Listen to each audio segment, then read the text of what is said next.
Students, हम लोग EVS में चैप्टर 6 नेचुरल कैलामिटीज़ पढ़ रहे हैं। इसमें हम लोगों ने फ्लड पढ़ लिया था। आज हम पढ़ेंगे drought. When a particular area does not receive rainfall for a long period of time leading to scarcity of water, it is said that the area is affected by drought. जो एक area होता है, particular area जहाँ पर सही amount में बारिश ना हो बहुत लंबे समय तक, तो उससे क्या होता है, पानी की क्या हो जाती है, स्कैरसिटी मतलब कमी हो जाती है। और उस एरिया को क्या कहा जाता है कि वहाँ पर सूखा पड़ गया है ना। ज़्यादा सूखा कहाँ पड़ता है, जहाँ पर बारिश कम होती है। ड्रॉट मतलब सूखा पड़ जाना, तो पानी की कमी हो जाती है, पानी बारिश नहीं होती सही अमाउंट में बहुत समय तक, बंजर हो जाती है मिट्टी। The causes of drought are, अब ड्रॉट से क्या क्या हो जाता है, location. If the area is located too far away from natural sources so of water like river, sea, then the monsoon winds get weak by the time they reach that area due to which there is no or little rainfall। Location मतलब ऐसे area में जहाँ पर आपका या फिर area में घर है या फिर कुछ भी है जो नेचुरल सोर्सेज होते हैं पानी वाटर के, कौन कौन से, रिवर होगी, सी। तो क्या होता है, अगर ये वहाँ से दूर हैं तो जो मानसून विंड्स होती हैं वो लेट पहुँचती हैं उस एरिया में, और वहाँ पर बारिश या तो बहुत लेट होती है या तो होती है तो बहुत कम होती है, तो बिल्कुल ही नहीं होती है।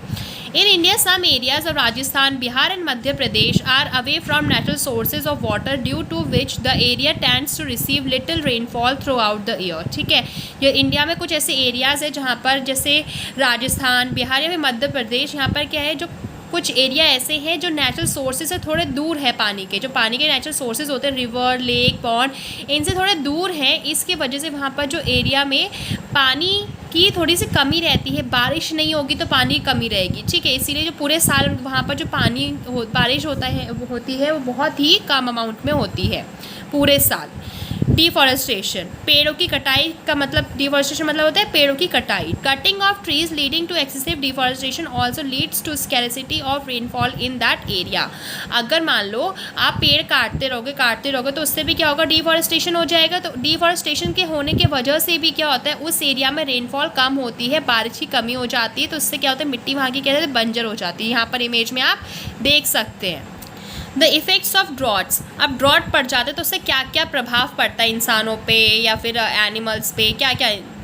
All the ponds, lake and rivers dry up and there is no drinking water for animals and or human beings। ठीक है, जो ponds हैं, लेक है, रिवर है, वो क्या होती है, सूख जाती है, और सूख जाएगी तो पानी नहीं रहेगा पीने के लिए, ना ही जानवरों के लिए ना ही ह्यूमंस के लिए। जो पानी आता है हमारे ponds और लेक में या फिर रिवर में, किसके वजह से आता है, बारिश की वजह से। बारिश ही नहीं होगी तो ये चीज़ें भी नहीं भरेंगी, जब ये चीज़ नहीं भरेंगी, जब ये चीज़ सूख जाएंगी तो फिर पीने का पानी ही नहीं रहेगा, ना एनिमल्स के लिए ना ह्यूमन बींग्स के लिए। Without water the crops die and there is little or no fodder for the cattle due to which they start or strive and then died। अब जब पानी नहीं होगा तो क्रॉप्स भी नहीं उगा सकते। जब क्रॉप्स मर जाएंगी, क्रॉप्स उगाने के लिए भी तो पानी की ज़रूरत होती है, फिर क्रॉप्स मर जाएंगी तो कोई खाने के लिए ना, जो कैटल्स होती हैं उनके लिए कोई चारा नहीं होगा। जब चारा नहीं होगा तो वो भूख के मारे क्या हो जाएंगे, मर जाएंगे वो लोग।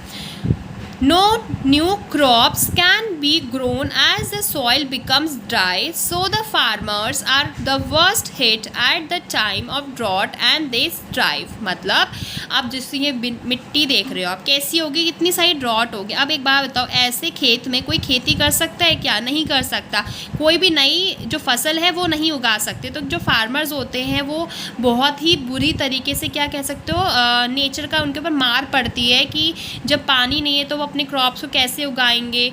इस वजह से क्या होता है, उनको भी ड्रॉट का बहुत बड़ा सहना पड़ता है जुल्म, और वो भी उनको भी बहुत सारे जुल्म सहने पड़ जाते हैं कि भाई क्रॉप्स नहीं है तो खाएंगे क्या, इस सब चीज़ें। ठीक है, the whole nation also suffers as there is lack of vegetables and fruit supplies which leads to increase of price of the commodities. मतलब अब जब पानी नहीं है तो खेती नहीं हो रही है अच्छे से। जब खेती नहीं होगी तो वेजिटेबल्स और जो फ्रूट्स होंगे जो पहले से लोगों ने स्टॉक में रख रखे होंगे, फार्मर्स ने या फिर शॉपकीपर्स ने, वो बेचेंगे वो लोग।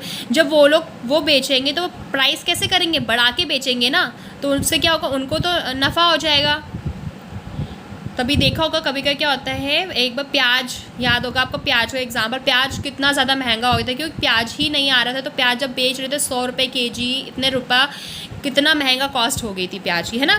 We can control drought by, अब हम ड्रॉट को हम रोक सकते हैं, रोक इन द सेंस हम कंट्रोल कर सकते हैं अपनी एक्टिविटीज़ को, जिसके द्वारा हमारी जो ड्रॉट है वो ना पड़े एरिया में। प्लांट्स मोर ट्रीज, सबसे ज़्यादा आपको पेड़ उगाने चाहिए। This is called afforestation, planting trees को क्या बोलते हैं हम, एफॉरेस्टेशन बोलते हैं। This will brings in more rainfall, इससे क्या होता है, बारिश बहुत ज़्यादा अमाउंट में होती है। देखा होगा जो हमारे साउथ के एरियाज़ हैं वहाँ पर बहुत ज़्यादा अमाउंट में बारिश होती है, क्यों, क्योंकि वहाँ पर बहुत ज़्यादा पेड़ हैं। Encouraging water harvesting which will increase the level of groundwater that can be used for irrigation of fields, हमें वाटर हार्वेस्टिंग की क्या करना चाहिए, इनकरेज करना चाहिए, पानी को बचा के यूज़ करना चाहिए, बारिश का पानी है उसको यूज़ करना चाहिए, ग्राउंड वाटर को अच्छे अमाउंट में यूज़ करना, जो बारिश का पानी है उसको इरिगेशन के लिए यूज़ कर सकते हैं, बहुत सारे यूज़ में कर सकते हैं। तो यही बोला है कि जो वाटर हार्वेस्टिंग है वो करनी चाहिए